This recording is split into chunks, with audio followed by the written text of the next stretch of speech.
Всем привет, с вами Евгеньевич, вы на канале Red Army Airsoft, и сегодня мы будем смотреть на обновленную страйкбольную гранатку TAG-67 от Tagin.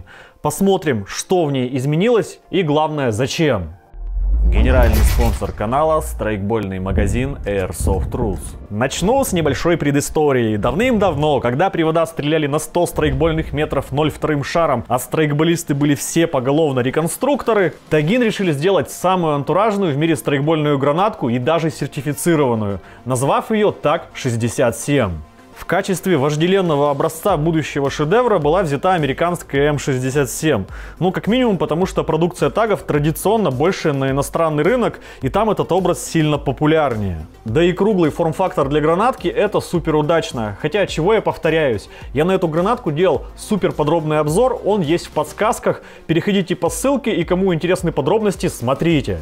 Так вот, время шло, и все свято верили, что TAG-67 самая точная копия М67. Но StrikeArt поставил под сомнение эти утверждения, акцентировав внимание на форму узла инициации из КБ. И выпустили свою страйкбольную версию М67 с узлом инициации более правильной формы, на которую я, кстати, тоже делал обзор. Разумеется, таги не смогли смириться тем, что их продукт теперь не самый-самый, и выкатили обновленную версию TAG-67 в более копийном исполнении. Давайте разбираться детальнее, что изменилось и насколько копийной стала гранатка. Первое, что бросается в глаза, это узел инициации и спусковая скоба. Теперь они максимально точно повторяют оригинал. Изменилась форма крепления скобы. Сама скоба по форме стала максимально близкой к оригиналу, даже цвет стал не черный, а оливковый. Узел запала по форме также стал максимально близок к оригинальному. Из отличий можно только отметить отсутствие выреза для дополнительной фиксации скобы. Хотя, если придираться, то этот вырез есть не во всех версиях оригинальной гранаты,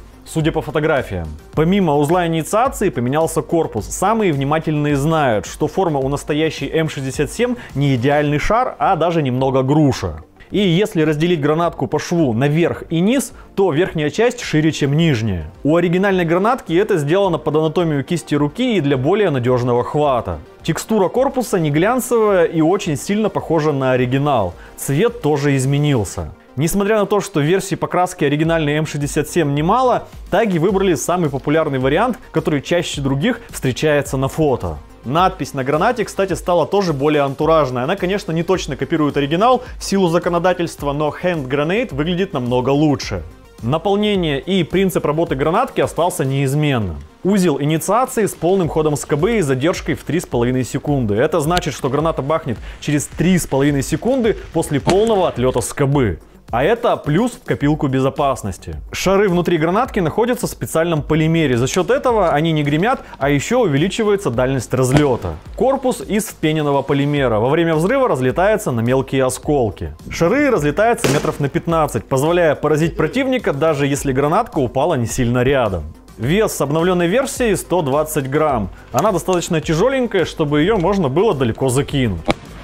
Поверхность шершавая и ухватистая, гранатка не пытается выскользнуть. И так как корпус полностью полимерный, гранатка не боится влаги и не размокнет во время дождя. Что касается процента сработки, мне судить сложно. У меня на тестах сработали 100% гранат, но с другой стороны я их кинул меньше 20 штук, и о каких-то цифрах и прямо статистике говорить будет некорректно. Но обычно у тагов со сработкой все окей. Приятным моментом является то, что цены на гранатки не поменялись, и в магазине Бавахи они будут стоить ровно столько же, сколько первая версия TAG-67. Более того, таги планируют запустить более бюджетную версию TAG-67U, которая будет отличаться только наполнением, там не будет шаров и пирэлемент будет послабее.